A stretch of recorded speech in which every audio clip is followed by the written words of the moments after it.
As the sun barely crests the majestic New Zealand mountains, it paints the sky with pastel hues that meld into the vast cerulean expanse. The crisp breeze, imbued with the briny tang of the ocean and the earthy aroma of native flora, caresses the face of those preparing for another day. For many, this idyllic panorama evokes peace and serenity, an invitation to contemplation. Yet, modern life, even in such blessed lands, frequently drags us into a maelstrom of tasks, worries, and distractions that can obscure this intrinsic connection with the divine. The quest for a deeper meaning, for a safe harbor amidst the tempests of daily existence, is a universal aspiration, and this moment of daily prayer emerges as a compassionate response for those who inhabit or visit this singular corner of the world. We live in an era of unprecedented connectivity, yet paradoxically, we often feel more disconnected. The incessant notifications from electronic devices, professional and social pressures, and constant exposure to a deluge of fragmented information can erect a subtle, yet significant barrier between us and the inner stillness that allows us to hear God's voice. The accelerated pace of life in New Zealand, with its demands and opportunities, is not immune to this global reality. The temptation to relegate faith to the background, to view spirituality as a luxury accessible only during extended leisure, is a perennial challenge. This daily prayer itinerary has been conceived as an antidote to this dispersion, an invitation to spiritual anchoring, particularly for those immersed in the specific beauty and challenges of the New Zealand context. The proposition here is not to offer empty promises of instantaneous problem resolution, nor generic discourse that could be applied anywhere, at any time. Instead, we seek to deepen the experience of faith through a more intimate and directed encounter with the divine presence, utilizing New Zealand's unique setting as a backdrop and inspiration. The land of the Maori, rich in history and ancestral spirituality, the dramatic landscapes that inspire reverence, and the strong connection many New Zealanders cultivate with nature, serve as a portal to more meaningful prayer. This is not a mere exercise in recitation, but an invitation to an inner journey, where each image, each sound, and each sentiment evoked by this place can transform into stepping stones towards a more profound dialogue with God. The aim is to reignite the divine spark amidst the rush, rediscovering the strength and peace that emanate from the certainty of not being alone on our walk. What sets this approach apart is its intent to interweave devotional practice with the tangible reality of the New Zealand environment. Rather than detached spiritual abstractions from the physical world, we propose an immersion that acknowledges the inherent sacredness within creation. Contemplating a majestic fjord, listening to the calls of exotic birds, or feeling the lash of the howling wind can all become catalysts for prayer. This connection between the natural and the spiritual is fundamental to a robust and vibrant faith, capable of sustaining us through trials and amplifying our gratitude during times of joy. As we open our hearts and minds to God's presence amidst the beauty and vastness of Aotearoa, we find refuge, a source of renewal, and a compass to navigate the challenges that lie ahead. Daily prayer in New Zealand transcends the mere repetition of words. It is a plunge into a dimension of active listening, where the requisite stillness becomes palpable within the grandeur of the natural landscapes.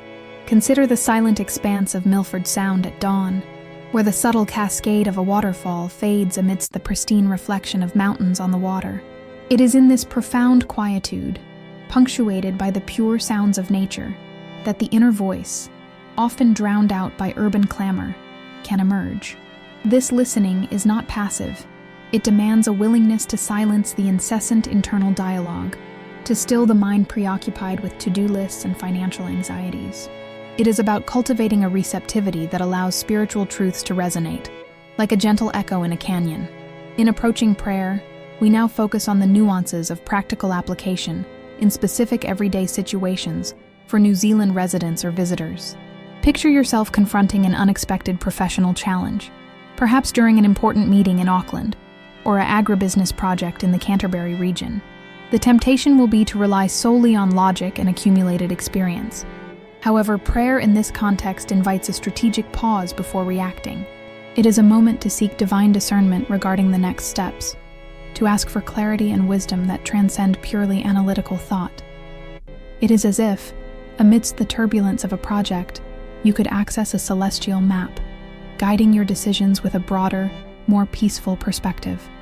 Another crucial aspect lies in how prayer can foster emotional and spiritual resilience when confronted with the inherent adversities of a more adventurous or isolated lifestyle, which is common in certain parts of New Zealand.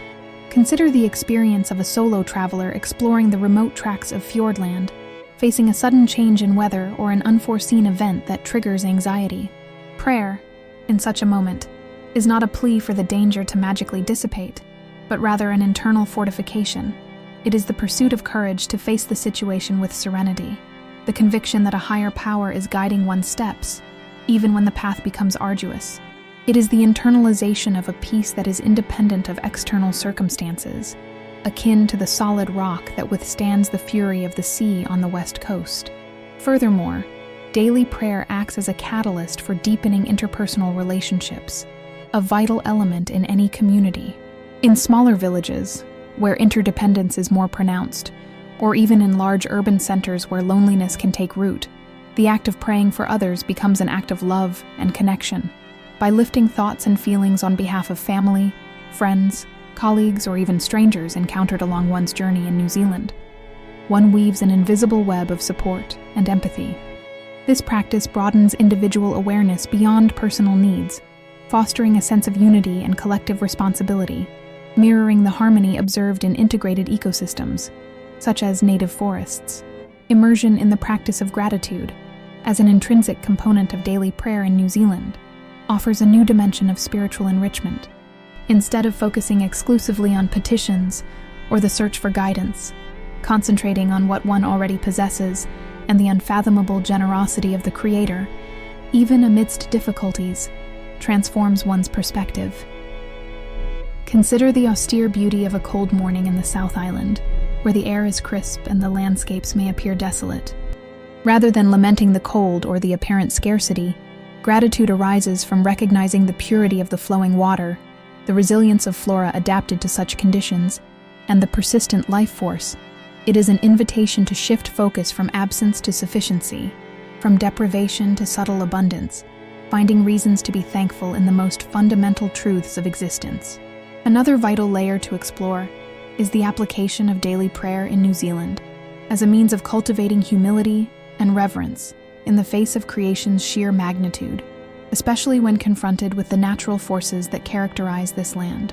Contemplating the relentless power of a tropical cyclone bearing down on the North Island's coast, or the imposing presence of a dormant volcano like Taranaki, it's facile to feel one's own insignificance.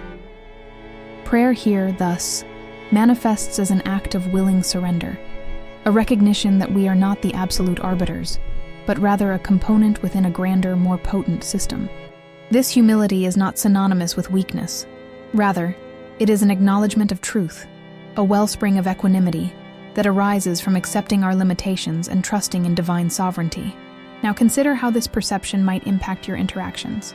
Does it render you more inclined to solicit assistance when needed, more forbearing of others' foibles, and more appreciative of contributions, however minor, from those around you? Daily prayer in New Zealand, when viewed through the lens of awe and wonder, also unlocks deeper comprehension of the divine handiwork in local art, music, and culture. Wellington's vibrant art scene, the traditions of Maori carving and wakairo, or poetry inspired by remote landscapes, all can be interpreted as reflections of divine beauty and creativity. Consequently, when engaging in prayerful moments, you are encouraged to laud God not solely for nature itself, but for the manifestations of His glory through human talent. This broadened appreciation allows every cultural experience, every encounter with artistic expression, to become an opportunity to connect with the Creator in a richer, more multifaceted manner, acknowledging the divine spark present in every creative endeavor. Finally, the practice of relinquishing anxieties, a cornerstone of prayer, assumes particular salience when we consider the inherent challenges of life in an island nation like New Zealand, with economies susceptible to global vagaries and communities often reliant on extensive supply chains. Faced with economic uncertainty, trepidation about the future, or a sense of vulnerability to external events, prayer becomes an act of ceding control. This is not to advocate for the abandonment of prudence or foresight,